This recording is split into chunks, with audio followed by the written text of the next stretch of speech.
dándonos asiento para recibir. Y así vamos a seguir con nuestro canasto en flor. Vamos a seguir, a dar un salto de todo el legado que nos ha dejado el día de hoy, con Ruth Cerezo, que nos fueron dejando todas estas palabras tan divinas, con todas estas flores, y vamos a seguir con las flores, con Manuel de la Flor. Entonces, vamos a darle la bienvenida aquí a esta palabra en nuestro jardín fértil al director del Ayeca Research Center, wow, en donde desarrolla técnicas de biofeedback y tecnología para el estudio de la conciencia. Su trabajo experimental en la UNAM llevó al desarrollo del experimento del potencial transferido, desarrolló algoritmos genéticos para el análisis del mercado de valores con Leap Capital y colabora con la Universidad de Clemson en el Departamento de Inteligencia Artificial. Sus intereses abarcan la filosofía, abarcan el lenguaje, la naturaleza profunda de la cognición y la naturaleza humana. Próximamente publicará un libro sobre su postura epistémica llamado Ontología dependiente del modelo. Así que un fuerte aplauso desde nuestros corazones y bienvenido seas, Manuel de la Flor, a regarnos con tu esencia florida. Gracias, gracias. Ya me los distrajeron a todos con esas fotos y todo. Les tengo una buena y una mala. La mala es que lo que voy a decir está muy cargado. Voy a recorrer la historia completa, digo muy resumida, ¿no? Pero la historia completa de los avances humanos sobre una cuestión que nos compete a todos, de una manera muy resumida desde hace 2000 años o más hasta nuestros días. Porque lo que quiero decir yo es básicamente esto. La creación de la experiencia es un libro de Jacobo y yo le puse nada más una perspectiva desde el siglo XXI, porque voy a hablar del pasado hasta llegar a Jacobo, hablar de su teoría y luego decir, bueno, ¿qué más está pasando? Sí. Igual ponerlo por acá atrás. Sí, gracias. Una perspectiva desde el siglo XXI. La primera parte, la pregunta más grande de todas para mí, para Jacobo, porque eso fue lo que a Jacobo y a mí nos unió, esta pregunta. Es el misterio más grande que tenemos, ¿no? Hay muchas letras aquí, yo las dejo ahí, pero voy a tratar de no ponerme enfrente de la pantalla para no ver. Una pregunta que ya incluso Jacobo contesta en una entrevista que le hacen online, que seguramente está en YouTube, más bien que seguramente han visto que está en YouTube, que es el rojo del rojo, no está ni en la actividad cerebral, ni en los fotones, ni en ninguna de las narrativas que utilizamos para tratar de describir lo que estamos viendo. Pero lo que vemos, esta sensación unívoca de ser quienes somos, esta sensación íntima y personal que nadie más puede ver a través de nuestros ojos, nadie más puede sentir a través de nuestro corazón. Eso es algo único. Y es paradójico que damos por hecho que sabemos de lo que estamos hablando cuando creemos saber qué es la experiencia o cómo se produce. Entonces, bueno, desde mi perspectiva, ya mencioné brevemente que tuve la oportunidad de trabajar con Jacobo tratando de contestar esta pregunta. Su teoría sintérgica trata de contestar esta pregunta. Más allá de Pachita, más allá de todas las cosas que sabemos o de los experimentos o de sus indagaciones con los chamanes y todo, su pregunta era, ¿cómo surge esto? Y por esto me refiero a esto que ustedes tienen enfrente en este instante, no yo, sino su experiencia. Entonces, bueno, pasamos muchos años trabajando desde todas las perspectivas. Yo me considero, bueno, soy autodidacta 100%, y Jacobo era muy autodidacta también en muchos sentidos, porque su formación era de escuela, la mía no, pero nuestra inquietud era multidisciplinaria. Entonces se juntan la física, se juntan la filosofía, se junta la psicología, se junta la sociología. Todas las ramas del conocimiento, incluyendo el arte, nos aportan un poco más sobre este íntimo contacto que tenemos con nuestro ser. Así que bueno, ¿cuál es el estado actual de las cosas en esto, no? Bueno, la ciencia ya durante las últimas décadas ha estado tratando de contestar esta pregunta. ¿Cómo es que creamos esto? Bueno, no. ¿Cómo es que se forma esto? La naturaleza está allá afuera, nosotros la vemos desde aquí, yo tengo una perspectiva de algo que está allá, que es objetivo, que es real. Esta es la cosmovisión actual, ¿no? Y se considera que los fotones que están allá afuera, en teoría, bueno, eso dice la ciencia convencional, entran a través de nuestras pupilas, llegan a la corteza occipital, en donde se transforman en imagen. Oh, suena muy bonito, pero ¿cómo funciona eso? Porque afuera hay ondas electromagnéticas muy precisas, muy definidas, de cierta banda, de cierta frecuencia, que se traducen en impulsos electroquímicos desde que tocan la retina, y estos pulsos electroquímicos llegan a cierta parte de la corteza que nosotros podemos medir. Pero ¿en dónde está el ver? Sigue sin explicar el ver. Esto lo decía Jacobo, ¿no? Entonces, yo creo que está incompleto. Las vibraciones se convierten en sonido, decía Lea por ahí acerca de este árbol, ¿no? Que sí hace ruido. Y con algunos de ustedes en alguna mesa platicamos un poco de esto. ¿Ustedes creen que hace ruido un árbol cuando se cae en el bosque y no hay nadie para escucharlo? Si levantan la mano, yo voy a saber que dicen que sí, hace ruido. ¿Y quién cree que no hace ruido? Menos personas. Esto es interesante y es lógico. Tenemos toda una vida aprendiendo lo que nos han dicho, bueno, no porque queramos absorberlo, sino simplemente porque está ahí. Yo lo llamo la narrativa del momento, ¿no? Todos son mitos para mí, pero bueno. La ciencia todavía enfrenta lo que se conoce como el problema duro de la conciencia. ¿Cuál es? El saltar de la actividad cerebral a la experiencia, al qualia. El qualia es esta sensación íntima que yo les digo, que nadie más puede entrar a tu cabeza y decir cómo ves las cosas tú. Nadie, ni con todos los avances científicos. Así que bueno, llegamos a la segunda parte, que es la historia y el contexto de… yo tengo un tiempo por aquí, sí, 13:41. ¿A qué horas empezamos? Es que una cosa que sucede a los presentadores, que muchas veces es evidente, es cuando no perdemos noción del tiempo. Y tengo mucho material, pero me voy a ir rápido. Empezamos tarde, ¿verdad? ¿Alguien sabe? 35 empezamos. 13:41, bueno, entonces no me voy a fijar en eso. Platón. Platón fue quizá, y para muchos todavía es, uno de los filósofos más grandes que haya existido en la historia de la humanidad. Y Platón tiene ideas sobre el mundo de formas abstractas que nosotros vemos de manera tangible. Por ejemplo, un micrófono sería una imagen de un micrófono ideal. Una cueva sería una imagen de una cueva ideal. Lo ideal existe, el concepto cueva, la idea de cueva, pero la representación física que vemos todos es ilusoria, que esta es la cueva de Platón. En la ciencia moderna, bueno, pues sí se ha buscado este lugar, que sí la glándula pineal, que sí es esto, que sí, pero son especulaciones. Nadie puede, a la fecha, crear conciencia. El día que la ciencia pudiera crear conciencia, diríamos, claro, ya sé lo que es la conciencia, porque mira, hago esto y la creo, yo estoy fabricando conciencia, pero no tenemos esa tecnología, no tenemos esa capacidad. Luego llega Descartes y dice, bueno, hay dos cosas, estoy resumiendo mucho, hay muchas personas en el medio, ¿no?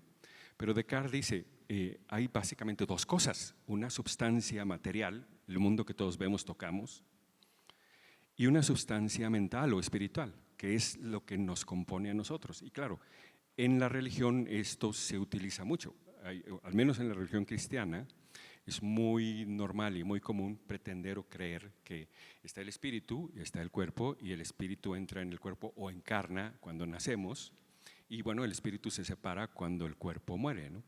Es este dualismo de esencia.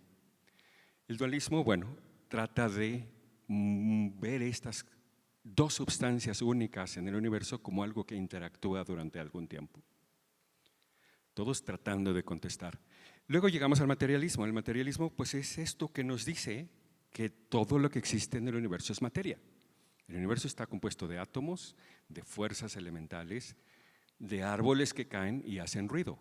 ¿Por qué hace ruido? Porque el ruido es producido cuando este ser gigante cae en una superficie y hace vibrar la superficie y hace vibrar el aire al caer.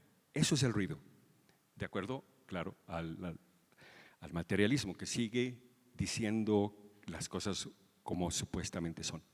Luego llega este cuate, Daniel Dennett, estoy jugando con esto, Daniel Dennett, no está tan fácil de usar. Ok, Daniel Dennett es el materialista quizá más puro que puedan encontrar. Para él, la conciencia no es nada más no un misterio, sino dice que no existe. Todo lo que ustedes están viendo ahorita, todo lo que sintieron cuando desayunaron y estaban probando la comida, nada de eso existe. Lo que existe son los receptáculos de nuestra lengua, bueno, la capacidad de sentir algo así que es como el sabor, la capacidad de algo así como verme, pero no es cierto, todo es mentira. Hay en el cerebro actividad eléctrica, hay afuera luz en el intercambio de fotones, hay ruidos que son ondas de aire que van vibrando. Entonces es como la antítesis, güey, y digo güey a propósito, ¿cómo es que puedes negar lo que eres para tratar de justificar un modelo? Para mí es incomprensible. Luego, bueno, seguimos con la tesis de central, ¿no? Dennett dice que no es una propiedad, la conciencia no es una propiedad de nada, no es algo independiente, pero tampoco es algo que surja de la materia, no es algo que se construya. No existe, dice él. El imaginativista de closet, porque él no lo admite. Si uno lee sus libros, uno ve, pues este cuate no lo niega, pero si uno le pregunta, dice, no, bueno, yo no lo niego, pero no, güey, sí lo estás negando, ahí estás diciéndolo en tu libro, ¿no? A mí me parece muy interesante que nos creemos nuestros chismes, nos creemos nuestras narrativas, nos creemos estas mitologías que vamos armando día con día. Entonces, bueno, ya vi un poquito, ¿no?, que algunos materialistas aquí, hay otros que ahora piensan en una cosa que es panpsiquismo, que todo tiene conciencia, desde un átomo hasta una molécula, hasta una célula, todo tiene conciencia, pero muy pequeñita. Y en nosotros pues hay mucha conciencia porque el cerebro es muy complejo y puede crear o manifestar una conciencia más profunda, ¿no? Lo cual deja abierta una pregunta, o sea, si hay conciencias más y más profundas o más fuertes o más conscientes, pues ¿por qué terminar en el humano? ¿Qué tal si una estrella es consciente? ¿Por qué decimos que no? No hay ninguna razón. ¿Qué tal si una galaxia es consciente? Eso es, la Tierra, Gaia, la hermosa Gaia, que es otra bella teoría, ¿no? Yo creo que este es un tema que nos compete a todos, porque somos experiencia, no podemos dejar de ser experiencia, es lo único que somos. Tenemos nuestras memorias y tenemos las cosas que sentimos, y párale de contar. Los juegos mentales que nos hacemos, como decía Ruth, de que sin mi coche y de que son cosas que yo tengo, mi trabajo son cosas que yo hago, pero yo, mi esencia a mí es ser un ser consciente. Así que bueno, llegamos a la tercera parte. Le puse una corona porque a mí me gusta más la filosofía que quizá ninguna otra cosa, entonces para mí es como el top. Y en la filosofía de la mente hay, ya estoy tocando aquí ya más el panpsiquismo, el materialismo, el dualismo, de los que ya hablé un poco, y hay un debate constante desde siempre acerca de esto, qué somos, cómo funciona, cómo es que sale, de dónde sale y qué es. Lo que sentimos, lo que pensamos, lo que experimentamos, el amor y el odio. Y es un misterio. Y bueno, aquí brevemente, ¿no? El dualismo que ya dije, todavía hay adeptos, no es que el dualismo haya desaparecido, el panpsiquismo es más nuevo y también hay adeptos, pero el materialismo tiene adeptos y para mí algo muy interesante es cómo puede ser que si hay conocimiento, si hay herramientas para generar conocimiento, no haya congruencia en cuanto a que, esto es. ¿Y por qué entonces hay otros grupos que dicen no y lo dudan? Si encontráramos una verdad, y esto es algo que voy a mencionar muy brevemente, porque yo no creo en verdades, si encontráramos una verdad sería indubitable todo el tiempo para todos. Nadie jamás, nunca podría dudar de una verdad si es que algún día la encontráramos. Pero si yo digo, es que esta es la verdad, y me llega otro y me dice, no, esta es la verdad, ¿qué es lo que sucede? Entonces yo me pongo a pensar, ¿será que la verdad no existe? ¿Será que estamos persiguiendo un mito imposible? Luego, bueno, hay otras teorías que es el monismo, que dice todo es mente o todo es materia, o todo es una sustancia media, o todo es energía. Y hay muchísimas formas de monismo. El idealismo dice que todo es mente. Berkeley, un obispo, decía que todo es una idea de Dios.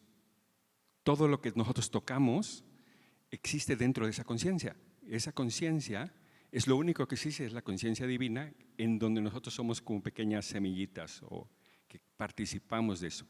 Pero dice él, en vez de que diga la silla es real, ahí está, es sólida y tangible, la puedo tocar y si me cae en el pie me va a lastimar, es real. Y Berkeley decía, no, ser es ser percibido, ese es percipi. Que él decía, la silla solamente está ahí si la veo, pero si yo me voy aquí, no hay silla. Suena ridículo, pero tiene connotaciones importantes, porque él hizo una afirmación interesante. Si algo no está visiblemente en mi campo y en mi experiencia, yo no puedo saber si existe o no existe. Y en la realidad virtual, no sé si alguien de aquí haya jugado con estos nuevos visores de realidad virtual. Yo di una conferencia en realidad virtual, exactamente ahorita me acabo de acordar, Lea estuvo ahí presente, y había una silla y les dije, por ejemplo, esta silla es real. Y bueno, pues la ven, cada quien, yo veía un foro así de gente lleno igual que aquí, idéntico. Cada uno con sus avatares, cada uno una persona y cada uno viendo algo que todos pueden verificar que es tangible y real. Sin embargo, en el momento que se quitan los cascos de realidad virtual, ¿dónde queda esa silla?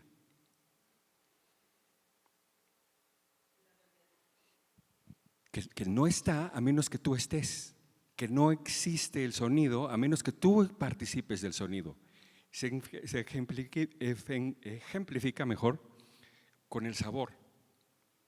El sabor no existe hasta que la papila gustativa empieza a transformar una sustancia química en un sabor. Bueno, tenemos una química. Antes de eso, sí están las sustancias ahí, pero no está el sabor. Antes de que yo esté en el bosque y escuche, no hay sonido. Ese es evidente, según yo. Bueno, y el último es el solipsismo. El solipsismo es una versión muy radical del idealismo que dice, solamente yo existo. Intelectualmente es imbatible, es imposible descalificarlo desde la lógica, porque es perfectamente lógico, pero pues no es muy agradable pensar que solamente yo existo en el universo. Luego llegamos a las ciencias cognitivas. ¿Cómo andamos de tiempo? Yo sí quiero estar muy… ¿Quién me puede decir el tiempo? O sea que, ¿cuánto tiempo tengo? No sé ni cuánto. Alguien me dirá. Perfecto. Modelos cognitivos. Bueno, la ciencia luego de la filosofía llega y dice, bueno, yo voy a tratar de contestar. A lo mejor los filósofos no pudieron y a lo mejor el solipsismo es solamente una idea y a lo mejor el idealismo es solamente otra idea, pero vamos a ver qué pasa cuando hacemos ciencia. Vamos a ver qué pasa cuando enfrentamos algo misterioso con nuestra mejor herramienta, que es la capacidad de contestar preguntas de manera empírica. Y bueno, hay un número muy grande de conceptos y de ideas, como el procesamiento de información, que dice, bueno, básicamente el cerebro es una computadora. ¿Qué es lo que está haciendo? Recibe información procesa esta información y este procesamiento de alguna manera es lo que tú ves, es la conciencia. Es una teoría. Dice que somos computadoras. Ahora, la neurociencia efectivamente puede medir la actividad cerebral. Aparte de lo que hacemos ahora y que estamos retomando con AYECA Research Center, es volver a esta etapa de medición, que es lo que hacíamos con Jacobo. Medir lo que no podemos ver, la actividad cerebral o la actividad muscular o la actividad, son biomarkers. ¿Cómo se dice biomarker? Bueno, biomarcadores. Y hay cosas que sabemos con mucho detalle, pero a pesar de ese conocimiento, a pesar de que yo sepa de que el determinado tipo de neuronas responde ante ciertas cosas y otro tipo de neuronas son para otras cosas, a pesar de que haya gente que tiene un golpe grande en la cabeza y de repente empezamos a ver que funciona de manera diferente, ¿no? Hay experimentos interesantísimos donde se divide el cuerpo calloso. El cuerpo calloso, los hemisferios del cerebro son dos y están unidos en la base por un cuerpo calloso, se le llama, es el sistema de interconexión. En pacientes que tienen una epilepsia muy severa, se experimentó durante algún tiempo cortando esta conexión intercerebral para tratar de evitar que la señal eléctrica viajara como loca de un lado a otro. Y lograron evitar los ataques epilépticos. Pero una consecuencia rara e interesante, digo, si lo quiero ver de una manera fría, es que entonces la persona tenía dos cerebros y tenía dos personas dentro de sí misma. Entonces así pueden verse videos en donde la mano derecha está tratando de quitar el pantalón y la mano izquierda está tratando de subirlo. O una mano escoge una camisa de un color y la otra mano está tratando de quitarle la camisa. Entonces, eso tiene repercusiones profundísimas en cuanto a lo que somos. Nuestra identidad misma puede estar dividida, de hecho lo está, y no nada más en dos, sino muchísimo más. Pero son de las cosas que estamos aprendiendo a través de la neurociencia. Luego llegamos a la inteligencia artificial. Yo colaboro con una universidad en Estados Unidos, trabajo sobre estas cosas que se llaman ChatGPT y diversas tecnologías que son tecnologías generativas, generan lenguaje. Y también muchas personas están atribuyéndole conciencia a estas tecnologías. Y dicen, no, es que ChatGPT es consciente porque platico con él, con esta entidad, y tiene un discurso como el mío. Y si le pregunto cómo se siente, me dice. Y si le pregunto, ¿y tienes miedo de tal cosa? Me dice. Ahora ya no tanto porque ya hay filtros que han evitado que conteste, porque contestan. Y yo trabajo con algunos modelos comerciales como ChatGPT, pero también trabajamos con modelos que son muchísimo más privados, entonces no tienen filtro. Y uno puede entablar comunicación con ellos y de alguna manera sentir que son conscientes. Y esto trae repercusiones también. Podemos nosotros en algún momento crear máquinas conscientes. Ni siquiera nosotros sabemos cómo funciona nuestra conciencia. Yo creo que estamos muy lejos de poder hacer algo así. Bueno, la quinta parte. Al principio les dije que esto de la creación de la experiencia fue lo que me unió a él. Este es un libro también de Jacobo, es un libro de la creación de la experiencia, en donde él se adentra a tratar de contestar esta pregunta que hemos visto que ha tratado de ser contestada desde muchas variantes por muchas personas a lo largo de miles de años. Para Jacobo, en su libro La creación de la experiencia, integra el trabajo teórico de su teoría, la teoría sinérgica, que varios ya han de estar bastante muy informados. De hecho, hoy por ahí me viene en el coche con, no lo veo, bueno, hay gente muy versada en la teoría sinérgica, porque ha leído los libros. Y hay gente inteligente que se mete a detalle y que empieza a desmenuzar estos conceptos abstractos, estos conceptos nuevos, y empieza a casi citar palabra por palabra lo que dijo Jacobo. Porque su teoría trataba de contestar esa pregunta fundamental: ¿qué somos o de dónde surge esto que llamamos experiencia? Jacobo postula que la experiencia es el resultado de una distorsión hipercompleja entre el campo neuronal que ya mencionó Ruth por ahí y no el espacio, no el tiempo, no lo que vemos, sino el substrato de lo que vemos, el substrato que está detrás de lo que vemos y que da origen a las cosas, a las sillas, a las personas, al aire, a las montañas. Esta sustancia y mi cerebro interactúan y esto causa la experiencia.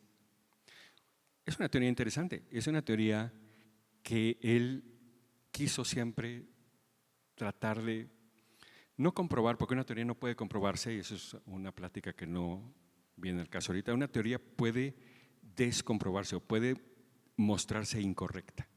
Entonces, lo que él estaba tratando de ver es encontrar, bueno, si hago esto y mi teoría es correcta, yo esperaría este resultado. Y todos los experimentos que hicimos están encaminados a eso. Si yo hago esto, ¿qué sucede? Y si esto que sucede está de acuerdo o no con lo que la teoría postula. Entonces, bueno, él obviamente exploró la actividad cerebral, estaba hablando de este campo neuronal y dice que la cualidad de la experiencia no surge de la actividad cerebral, sino de esta interacción. Una interacción que no se da a nivel de los componentes materiales o químicos de las neuronas, que no se da a nivel de los fotones o de el espacio que percibimos o de las ondas electromagnéticas de ningún tipo, sino que se da a través de una complejidad gigante que luego se convierte, cuando interactuamos con otras personas, pues es un campo de un campo y luego hipercampo y luego atractor extraño. No quiero marearlos con tantos temas. El atractor extraño sería como el lugar a donde como humanidad vamos, porque estamos todos generando esta distorsión que nos guía en un sentido. Y este sentido puede definirse de manera abstracta como una especie de atractor. Un atractor es un concepto matemático de un lugar hacia donde tienden los números o hacia donde tienden las tendencias, si podemos decirlo. Un concepto es muy importante aquí, que Jacobo es un monista. ¿Se acuerdan que les decía que el monista es quien integra materia y espíritu en una sola cosa? Jacobo decía, bueno, no hay materia y conciencia como cosas separadas. Lo que llamamos materia y lo que llamamos conciencia surgen juntos del mismo proceso. Entonces esto es, en muchos sentidos, de hecho sigue siendo un parteaguas, sigue siendo vanguardista, sigue siendo una teoría moderna, que a mí me enorgullece saber que pues, participé junto con mis compañeros en la génesis de todo esto, que estuvimos ahí cuando esto se gestaba. Es una experiencia muy hermosa. Entonces dice, bueno, cada modalidad sensorial tiene una diferente duración, cosas que experimentábamos, y en algunos de los libros habla de, creo que hay un libro que se llama La duración del presente, si mal no recuerdo, sí, ¿verdad? En donde los experimentos demuestran que la cualidad de ser yo, esta capacidad de darnos cuenta, tiene una duración, mide cierto tiempo. Y además hay una diferencia entre lo que podemos procesar auditivamente o visualmente, porque las latencias de interpretación del cerebro son distintas. Entonces es muy interesante, por ejemplo, encontrar que hay estímulos que no alcanzamos a ver, son más rápidos que nuestra capacidad de darnos cuenta. Entonces, si yo le pongo un flash a una persona que dura una décima de segundo o una centésima de segundo, aunque esté ahí mediblemente, la persona no lo va a ver. Y Jacobo hacía ese tipo de experimentos para tratar de averiguar, bueno, cuánto dura el presente, puede alargarse o no, que eso es un concepto interesante. Podemos de alguna manera modificarlo. Bueno, él decía, podemos modificarlo si la coherencia, que ya hemos hablado aquí, bueno, ya han hablado, se hace más grande, pues entonces, en teoría, debe de ser capaz la gente de ver otras cosas. Y por eso Pachita es tan importante y por eso los chamanes son tan importantes, porque en su teoría se predice que cuando un campo neuronal se vuelve más complejo, tiene acceso a ver cosas que son invisibles desde un campo neuronal más burdo o más primitivo. Jacobo tuvo una relación de amor y odio en un sentido con Carlos Castaneda, un gigante también de la literatura, que tenía una idea muy similar. Él decía que el ser humano es como una especie de huevo y que hay un punto luminoso dentro de ese huevo, en la orilla, pero que el punto puede moverse. Y cuando el punto se mueve hacia adentro o hacia afuera de ese huevo, vemos cosas diferentes y tenemos apreciación de cosas experiencialmente a las que no tenemos conciencia actualmente. Amira mencionaba, por ejemplo, que bueno, cuando niña podía ver cosas, ¿no? Y muchos niños ahora con esto de están por ahí las niñas yo les digo niñas a todas, aunque tengan la edad que tengan. Cuando estamos viendo esto del veo y la percepción con los ojos cerrados, pues eso es una cosa muy similar. Hay cosas que no podemos ver porque nuestro condicionamiento nos limita en muchos sentidos. Entonces, Jacobo exploraba esto. ¿Qué pasa si podemos ver otras cosas o si encontramos la puerta a ver otras cosas, que no necesariamente sea drogarse, porque él no le gustaba la droga, sino abrir las puertas de la percepción a través de ejercicios como la meditación autolesiva? Entre más integro dentro de mi percepción, más puedo ver o decodificar. Sigo con la teoría sintérgica. Para Jacobo, todo lo que existe no es más que un nivel particular de conciencia. Y teóricamente podemos tener diferentes niveles de conciencia y estos niveles de conciencia nos abren las puertas o nos cierran las puertas a cosas que no podemos ver. Y esto va desde cosas sutiles. No necesitamos ver o hacer milagros o de curar enfermos. A veces basta simplemente con entender que nuestra perspectiva es limitada y que cuando nuestra perspectiva es limitada nos estamos encerrando a nosotros mismos en un pedacito chiquitito del universo posible. Y cuando estamos encerrados ahí empezamos a juzgar y empezamos a creer que todos los demás son idiotas o están mal o son tontos, porque yo estoy viendo desde aquí y solamente lo que yo digo es verdad, solamente lo que yo veo es correcto. Pero si crecemos un poco, podemos ver, a lo mejor el otro también tiene parte de la razón. A lo mejor si escucho al otro, mi universo se hace un poco más grande. Y a lo mejor si abrazo a la humanidad como parte de mí mismo, todos crecemos y todos somos mejores. No nada más el yo, sino el nosotros, que es mucho más grande que el yo. Y para esto no hay que ni siquiera tener acceso a estados de conciencia alterados, no hay necesidad de drogas que nos permitan ver seres diferentes, nada de esto, es simplemente un cambio muy sutil pero muy importante. Para Jacobo, bueno, ya hemos visto cómo él jugaba con neurociencia, lo mismo que con física, lo mismo que con filosofía, y él era fanático de religiones orientales, igual que yo.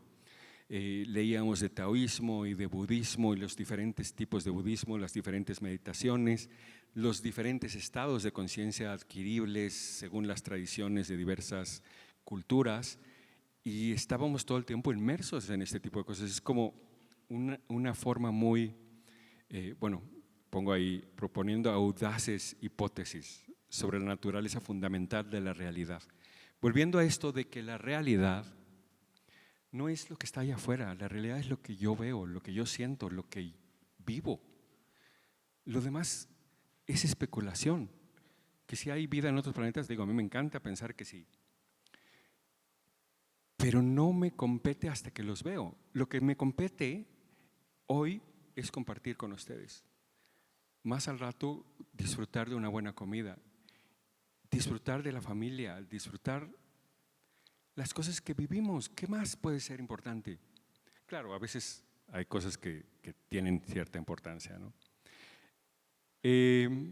Seguimos todavía, algo que mucha gente no sabe, y esto ya lo comenté brevemente, porque hay mucho interés que si en Pachita, mucho interés que si en los chamanes y que si la CIA, como decíamos, y mucha especulación, en parte debido al documental, pero en parte también porque es raro que alguien desaparezca sin dejar rastro, máxime si estaba haciendo cosas pues, de vanguardia, cosas interesantes que no todo el mundo piensa, no todo el mundo se le ocurren, y deja mucho que pensar.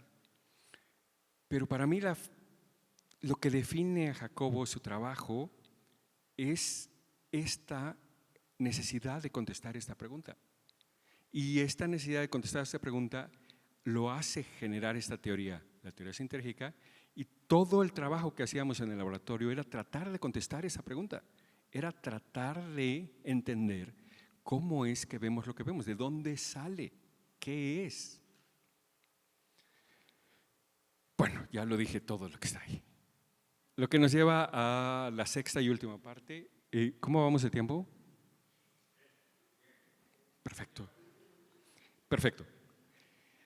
Sexta parte, el arribo del siglo XXI. ¿Por qué? Porque, bueno, esto fue hace 30 años y yo sigo insistiendo que la teoría de Jacobo sigue siendo vanguardia, sigo sintiendo que hay mucho por explorar todavía por ahí.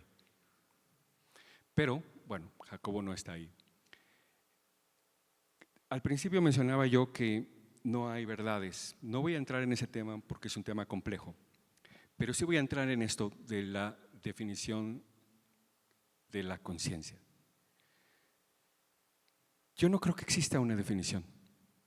Y tan es así que no hay acuerdo entre nadie de las personas, inclusive investigadores. Tú puedes hablar con 10 neurocientíficos, con 10 personas que estén dentro de cualquier otra área, y a cada quien le vas a preguntar y te van a dar una respuesta diferente. ¿Cómo puede ser eso de algo que todos compartimos, de algo que nos es más íntimo que nada?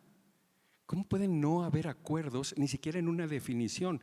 Sí, es sentir, sí, es pensar, sí, es la capacidad de interactuar con el entorno, sí, es la capacidad de tener memoria y de actuar en cuanto a esa memoria de una manera consecuente, sí, es tener mi historia personal y saber quién soy y de dónde voy, digo, de dónde vengo y a dónde voy. Sí, es todas esas cosas. Pero ninguna de esas definiciones, por más exhaustiva que sea, agota ni de lejos lo que la conciencia es, ni de lejos. Por lo tanto, para mí hay que hacer una reevaluación profunda de lo que es, no nada más la conciencia, sino de lo que es todo. Creo que todo lo que la humanidad ha creído siempre y ha atesorado como verdad, sea religiosa, sea científica, sea política, es una mitología. Es algo que nos hace sentir bien momentáneamente, algo que nos hace sentir que tenemos certeza de algo y que nos permite movernos, pero que está basada en cosas que asumimos y tomamos por dadas como si fueran absoluta verdad. Y esto es un sinsentido absoluto. Yo creo que se necesita una revolución. La teoría sintérgica es parte de esa revolución porque, contrario a todas las otras ideas que vimos, propone algo diferente y propone una nueva forma de decir, bueno, esto que todo el mundo ha hecho, esto que todo el mundo ha dicho, puede no ser, y entonces, ¿qué más puedo yo poner ahí? Y él crea de la nada una teoría. ¡Wow! No cualquiera genera de la nada una teoría, es muy importante y por eso estamos todos aquí, ¿no? Yo creo que entre muchas de las ideas de conclusiones de Jacobo, creo en muchas de ellas, pero también creo que toda teoría puede o debe ser vista como un mapa. Todas estas mitologías, no importa si es materialismo, no importa si es idealismo, son mapas que tratan de darnos una guía para saber en dónde puedo pisar y en dónde no puedo pisar. Que si hay una plataforma, que si hay un vacío, que si hay la gravedad, que si yo me voy a caer, que si… Todas esas son consecuencias posibles de una acción. Cómo yo lo describo, la manera en que yo digo, esta cosa es real, caer es real o es imaginario, es irrelevante. Si esto está hecho de partículas y de materia o está hecho de ideas, es irrelevante. Al final, si yo doy el paso hacia allá, me voy a caer y si doy el paso aquí, doy el paso sólido. Y ese nivel de abstracción nos puede llevar a lugares muy diferentes. Nada de mundo real y nunca una teoría final. La revolución más grande de todas es dejar atrás todo. Todas nuestras creencias, todas nuestras más queridas o queridos prejuicios. Todo, y borrar y empezar de cero. La meditación, en un sentido, eso es lo que busca. La meditación profunda, más allá de los beneficios de los cuales ya han hablado varias personas, nos permite reconectarnos con un punto base antes de nada, antes de la narrativa que me dice personas, que me dice silla, que dice orador enfrente de una audiencia. Antes de eso, antes de que el lenguaje intente definir nada, hay algo mucho más básico, mucho más primitivo y mucho más íntimo, que está invisible para nosotros a plena vista.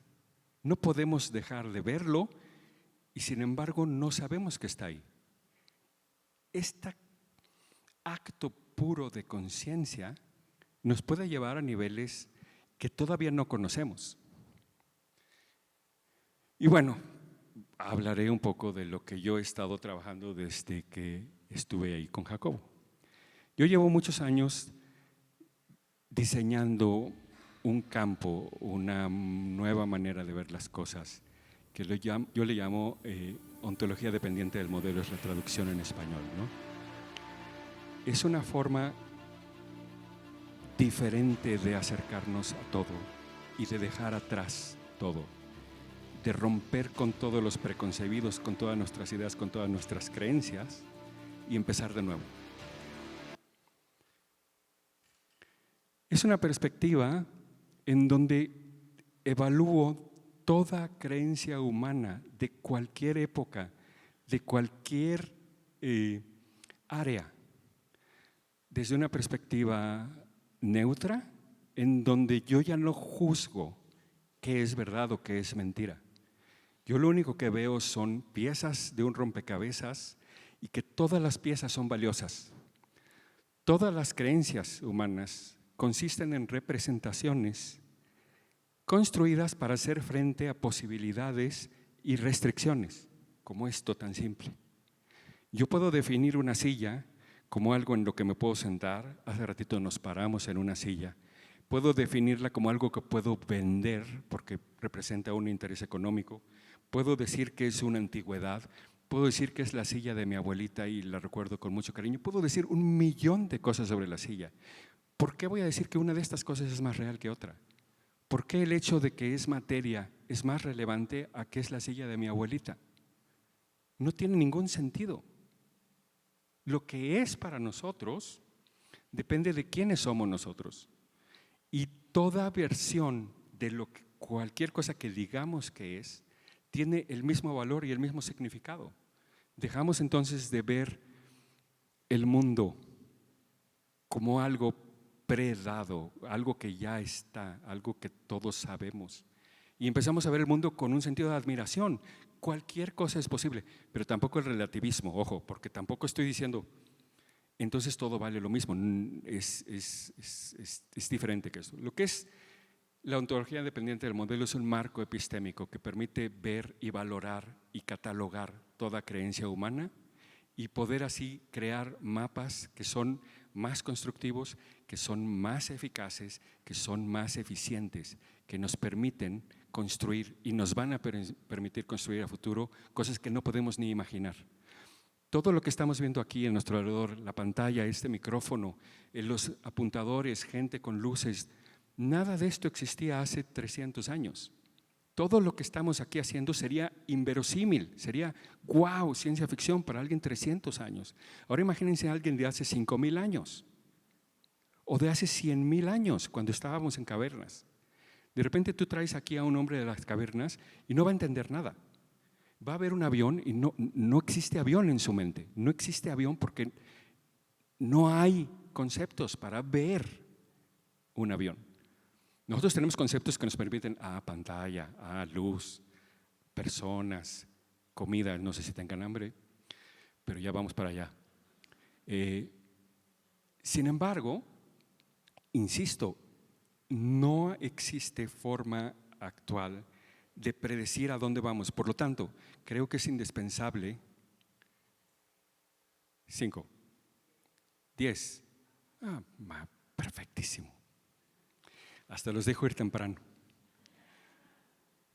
Esta flexibilidad, yo creo, es necesaria en el mundo actual.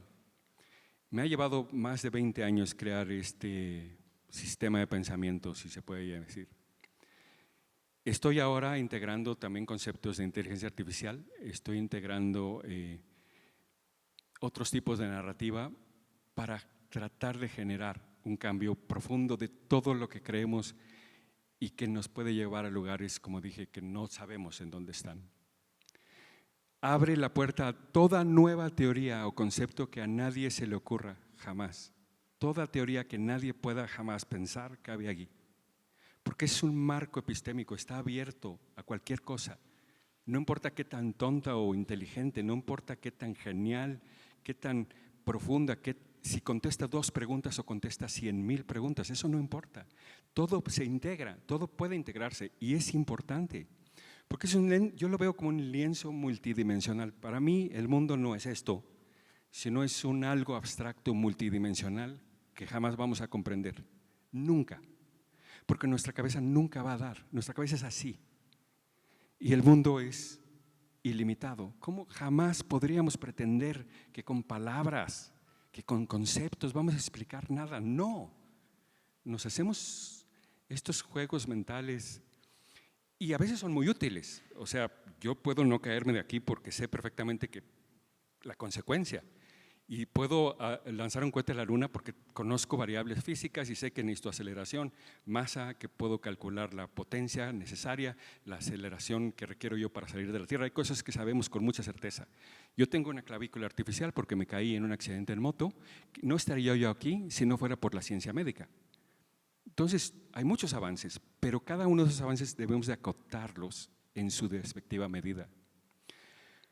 Bueno, y tratando de contestar la pregunta inicial desde la experiencia, desde MDO, es que MDO es no creo que pueda expresarse jamás, que nadie jamás pueda expresar qué somos, qué es el mundo, qué es la experiencia. Son preguntas que nos trascienden y nos trascenderán siempre. El lenguaje nunca va a llegar ahí. Así que bueno, llegamos al final de esta plática. Como les dije, iba yo a pretender analizar todo desde una perspectiva muy rápida. Toda creencia, no hablé de religiones porque no viene al caso, pero todas las religiones también caben aquí. Y a mí me parece muy interesante y muy importante mencionar que podríamos pasar una eternidad explorando esto. Sin embargo, la pregunta es ¿cómo se crea la experiencia? Y creo que la respuesta nadie se las puede dar, es individual. Nadie te puede decir qué eres o qué debes de ser. Solamente tú, cada persona puede contestarse esa pregunta porque solamente nosotros estamos viviendo, solamente nosotros tenemos nuestra experiencia. Nadie más sabe qué es ser cada uno de nosotros. Nadie más puede juzgarnos o debería juzgarnos. Cada respuesta es igual de válida y cada respuesta es igual de bienvenida o debería ser igual de bienvenida. Cada uno tiene sus perspectivas únicas, cada uno es una pieza del rompecabezas. Así que bueno, mi conclusión es un poco eso, ¿no? Invitarlos a seguir explorando, invitarlos a seguir viniendo a este tipo de eventos, leyendo libros, construyendo cosas e imaginando, porque solamente entre todos sabemos qué es lo que sigue y hacia dónde vamos. Muchas gracias.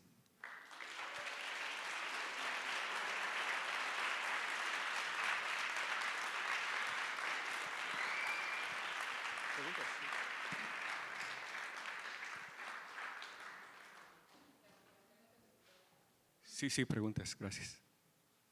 Creo que no me salté nada. Bueno, Sócrates, solo sé que no sé nada. Sí, claro, nadie sabemos nada. Ok, voy a leer. Dejo este control por acá. Aumenta la coherencia, dices finalmente a nivel de conciencia. Sí, aumentar la coherencia, ok, a nivel de actividad cerebral tenemos 2 hemisferios básicamente y bueno, un chorro de neuronas, ¿no? Billones de neuronas. Cuando nosotros ponemos estos equipos para leer la actividad cerebral, ¿quién pregunta esto? No tengo, bueno. Nosotros vemos la actividad eléctrica y podemos medir qué tan parecida es la actividad eléctrica de un área del cerebro contra otra área del cerebro. Entre más se parecen, hay más coherencia. ¿Cómo es el principio de entrelazamiento en la física? Muy bien, en física, es que vienen varias preguntas. En física es, si quieres pásame también, gracias. El entrelazamiento es un fenómeno bellísimo. El experimento del potencial transferido está basado en ese fenómeno. Cuando tú pones en física a interactuar dos partículas elementales, que pueden ser dos protones o cualquier otra cosa, los pones a jugar juntos y luego los separas, lo que le suceda a uno va a afectar al otro, pero de manera instantánea. Esto es que el tiempo y el espacio dejan de existir desde la perspectiva de la teoría cuántica y de este enlazamiento o entrelazamiento cuántico. Lo que para mí es evidente entonces que es una confirmación de que lo que vemos no está ahí, nada de lo que vemos es real, nada. Todo es construido, es generado por nosotros, no existe. Y los fotones o las partículas que interactúan y se separan y luego pueden instantáneamente estar comunicadas, implican que no hay espacio y no hay tiempo, que en otras palabras implican que nada de lo que creemos es real. Déjenme ver. Si la percepción personal modifica la forma en que interpretamos el mundo externo, creamos el mundo interno. Bueno, tengo una discusión con Lea muy… es como un chiste personal entre ella y yo. Gracias. Estábamos en alguna ocasión y ella me dice, afuera, ¿no? Algo de afuera. Y yo, ¿afuera de dónde? Porque decía, bueno, es que yo soy yo estoy aquí y el mundo está allá. Y yo no veo eso. Esto es un continuo, no hay un adentro y un afuera. Entonces, regresando a esto, el mundo externo, bueno, solamente hay un mundo, no hay ni el mundo interno ni el mundo externo. Es parte de estas narrativas que nos generamos, el hecho de describir lo interno y lo externo, el arriba y el abajo. No hay arriba y abajo, no hay izquierda y derecha, son inventos nuestros. Adentro y afuera, espíritu y conciencia o mente y cuerpo, son inventos, narrativas. Que si modifica, bueno, claro, si modifica uno lo que uno es, el mundo cambia, porque uno cambia y uno es el mundo. No quiero dejar ninguna fuera. Al crear un modelo para romper modelos, claro, sí. Cuando tenemos un modelo nuevo, rompemos otros modelos. No desaparecen. En física, en el siglo XIX se pretendía que todo estaba solucionado, ya todo se conocía. Sabemos perfectamente que el mundo está hecho de partículas elementales, que estas partículas interactúan de cierta forma, que hay ciertas fuerzas, como la fuerza de gravedad o como la fuerza eléctrica, que luego se hizo la fuerza electromagnética, y eso explica todo. Y llega la teoría cuántica y dice, no explica absolutamente nada. Sin embargo, seguimos usándola. No necesitamos utilizar la teoría general de la relatividad de Einstein para mandar cohetes o para calcular la trayectoria de Venus. Seguimos utilizando la mecánica newtoniana porque sigue siendo útil. Los modelos no se trascienden, pueden o no ser útiles en un contexto en específico, lo que nos lleva también a la conclusión más grande de que no hay verdades. No es de que Newton dijo la verdad o que luego no era verdad. Resulta que Einstein dijo la verdad. No, ninguno ha dicho ninguna verdad, nunca jamás. Lo que ha hecho es pretender que su modelo se ajusta y describe algo que está ahí. Pero ese algo y esa coherencia entre lo que predice mi modelo y lo que veo es lo que hace que el modelo sea valioso, no ninguna verdad o ninguna coherencia con ninguna verdad. Perdón, no puedo leerlo para lo mismo que tampoco en un futuro tenemos, perdón, esa parte no la entiendo, pero me sigo porque todavía tengo una más, 2 más, 4 más. ¿Será que la verdad no existe? No existe, por supuesto que no. Es uno de los mitos más persistentes en la historia de la humanidad. Todos me incluyo, creemos o creímos en verdades. Todos. Es un mito increíblemente persistente que yo creo que tiene origen a nivel biológico. Cuando un animal tiene hambre y necesita cazar, tiene que tener un estado de certeza que le permita saltar a la presa, porque su energía es limitada. No puedo yo saltar 100 veces, necesito saltar 1, 2, 3 veces y necesito tener cierto grado de certeza de que mi salto me va a alimentar y va a alimentar a mis cachorros. Esta certeza es la fuente de lo que llamamos verdad, pero la hemos distorsionado a grados que son imposibles de imaginar, y pretender que hay una verdad última que es para todos es un sinsentido que me parece completamente loco. Entonces, ¿por qué seguimos buscándola? Bueno, porque tenemos esa necesidad de certeza, pero la buena noticia es que la certeza puede conseguirse y lo correcto puede lograrse sin que haya una verdad. Yo en lógica puedo expresar en una tabla de verdad cosas que son correctas o incorrectas, sin necesidad jamás de utilizar el concepto de verdad. Esto es lógicamente congruente y es correcto. No necesito verdad para nada, ni siquiera en la estructura de la lógica, que es una de las estructuras más firmes o lógicas. Me quiero ir rápido porque a lo mejor ya tienen hambre o ya los aburrí, ya los cansé. Si bien, ¿qué es la experiencia? No tiene respuesta, exacto. El cómo se crea la experiencia sí tiene respuesta, es buena pregunta. Sí y no, nuestra respuesta siempre será circunstancial y siempre estará limitada por los equipos o aparatos o ideas que tenemos. Luego entonces la respuesta es infinita, como la respuesta a cualquier pregunta es infinita. Hoy decimos esto desde esta teoría con estos instrumentos de medición, pero en 100 años vamos a tener otros instrumentos de medición y vamos a tener otras teorías y entonces vamos a llegar a otra respuesta. ¿Es alguna más importante que la otra? No. Cada respuesta es lo mejor que podemos hacer en un momento dado en el contexto histórico de la humanidad. Nos faltan 2. ¿Qué piensas de la visión extraocular y de los experimentos? Súper interesante. Desde la ontología dependiente del modelo yo no puedo ni juzgar ni negar nada, porque no es mi juicio el que importa, es lo que los demás ven y experimentan.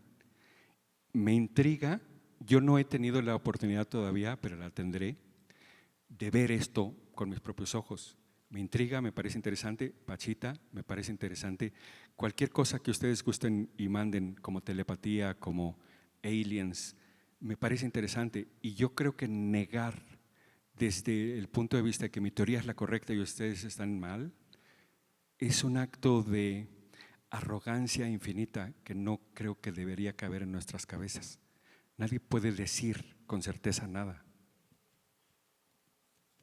¿La conciencia experimenta con el cuerpo y los sentidos? Si no entiendo la pregunta, pues sí, todo lo que experimentamos es conciencia a final de cuentas. Bueno, vámonos a la última. Hay teorías que manejan la perspectiva de que la realidad solo existe para mí, ¿es correcto?